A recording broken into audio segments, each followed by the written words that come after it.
CBT এর test পেপারের 908 পেজের সমাধান করব। প্রথমে যে প্রক্রিয়ায় ভূপৃষ্ঠের উচ্চতা বৃদ্ধি পায় সেই প্রক্রিয়াকে বলা হবে আরোহণ প্রক্রিয়া। ক অপশনটা তোমরা করবে। নদী খাতে মন্থকূপ তৈরির প্রক্রিয়া হচ্ছে অবঘর্ষ প্রক্রিয়া। অবঘর্ষ দেওয়া আছে, ক অপশানেই দেওয়া রয়েছে।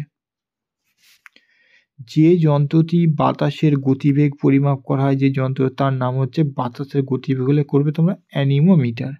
বাত পতাকার সাহায্যে দিক, ব্যারোমিটারে বায়ুর চাপ, থার্মোমিটার হচ্ছে উষ্ণতা। দক্ষিণ গোলার্ধে ভূমধ্যসাগরীয় জলবায়ুতে যে মাসে বৃষ্টিপাত হয়, তাহলে শীতকালে বৃষ্টিপাত। শীতকাল দক্ষিণ গোলার্ধে কোন সময় থাকে? নভেম্বর আর ডিসেম্বর মাসে হচ্ছে শীতকাল লক্ষ্য করা যায়। আর ভূমধ্যসাগরীয় জলবায়ু অঞ্চলে শীতকালে বৃষ্টিপাত হয়। তারপর চিনুক প্রবাহিত হয় রকি পার্বত্য অঞ্চলে প্রবাহিত হচ্ছে চিনুক। চাঁদ সূর্য পৃথিবীর সমকোণে অবস্থিত হলে, চাঁদ পৃথিবীর সমকোণে অবস্থিত হলে কোন সময়? অষ্টমী তিথিতে।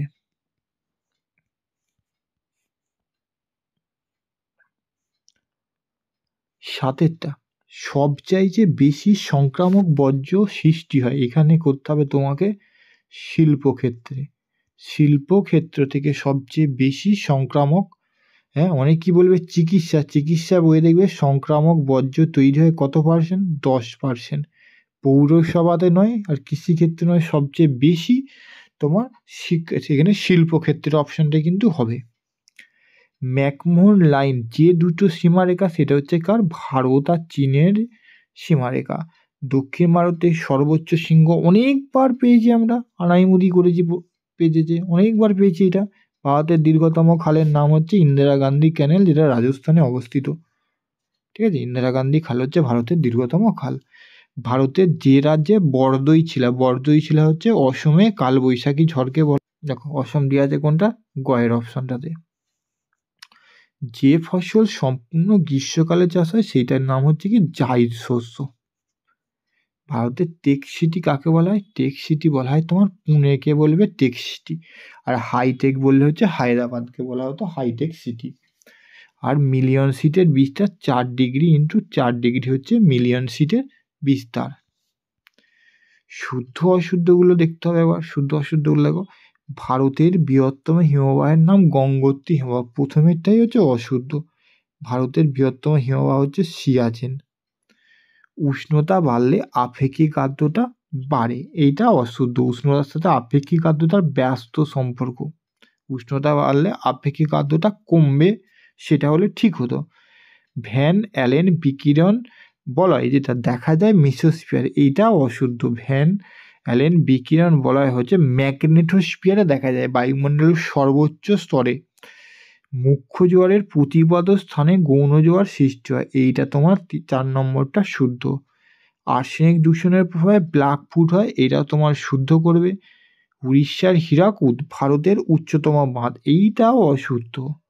ভাকরা নাগাল ভারতের হচ্ছে উচ্চতম বাঁধ। ভূবৈচিত্র্য সূচক মানচিত্রে লাল রেখা দ্বারা সড়কপথকে বোঝানো হয়, এইটা তোমার শুদ্ধ। এবারে তোমরা শূন্য স্থান পূরণ করে নিতে হবে। ড্যাশ ভারতের বৃহত্তম প্লা হ্রদ হচ্ছে আমেরিকা যুক্তরাষ্ট্রে, লিখে দেবে প্লা হলো ভারতের বৃহত্তম, পৃথিবীর বৃহত্তম প্লা হ্রদ।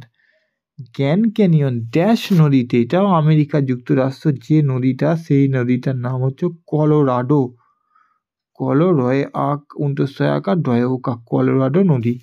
ওজোন গ্যাসের একক ডবসন,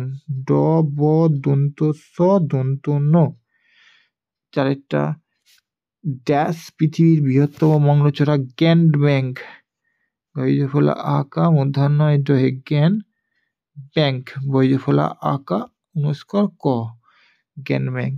গোদাবরী ও কৃষ্ণার মাঠে ড্যাশ হ্রদ, তা লিখে দেবে কোলেরু। বল ও উইভিল ড্যাশ চাষে ক্ষতি করে, এটা হচ্ছে কার্পাস চাষে ক্ষতি করে। ভারতের একটি ভূসমলয় উপগ্রহর নাম ইনস্যাট, INSAT। ইনস্যাট হচ্ছে ভারতের একটি ভূসমলয় উপগ্রহ। এবার তোমার একটি বা দুটি শব্দে উত্তর দাও। প্রথমে এটা দেখো, ইনসেলবাজ ক্ষয়প্রাপ্ত হয়ে গোলাকার মাথা বিশিষ্ট ঢিবিতে পরিণত হলে তাকে বলা হয় বোনহাট। ব দন্ত নয় রেপ হয় আকার ডয় রেপ, বোনহাট। কোন ধরনের বৃষ্টিপাতকে সীমান্ত বৃষ্টি বলা হয়? এটা লিখবে নাতিশীতোষ্ণ ঘূর্ণ বৃষ্টি। নাতিশীতোষ্ণ ঘূর্ণ বৃষ্টি, ঠিক আছে, ঘূর্ণ বৃষ্টি। সূর্য, চন্দ্র, পৃথিবীর সরল রৈখিক অবস্থানকে কি বলা হয়? সিজিগি। দন্ত সয়ে হস্যই, বর্গীর জয়ে হস্যই, গয়ে হস্যই, সিজিগি। কেঁচোর সাহায্যে মিশ্র সার তৈরি করার পদ্ধতিকে বলা হয় কম্পোস্টিং। ক ময়ে পয়ে ওকা দন্ত সয়ে হস্যই উনস্কর। থলঘাট গিরিপথটি ভারতের এই কোন শহরের কাছে অবস্থিত? এটা লিখবে নাসিক ও মুম্বাই। নাসিক ও মুম্বাইয়ের মধ্যবর্তী অংশে থলঘাট গিরিপথটা অবস্থিত। ভারতে গ্রীষ্মকালে উৎপন্ন হওয়া শস্য আমরা এমসিকিউতে পেলাম জাইদ শস্য বলা হয়। মেগা সিটির ন্যূনতম জনসংখ্যা কত? 50 লাখ। সার্ভে অফ ইন্ডিয়ার সদর দপ্তর উত্তরাখণ্ডের দেরাদুন লিখতে হবে।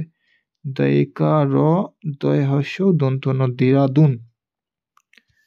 এবার বাম দিকের সাথে ডান দিকের মিলিয়ে লেখো। পশ্চিমী ঝঞ্ঝা হচ্ছে তোমার শীতকালে। কারেওয়া হচ্ছে তোমার জাফরান চাষের জন্য প্রসিদ্ধ। মারুতি উদ্যোগ লিমিটেড হচ্ছে তোমার গুরগাঁও। চা গবেষণা হচ্ছে অসমের যোরহাটেতে অবস্থিত।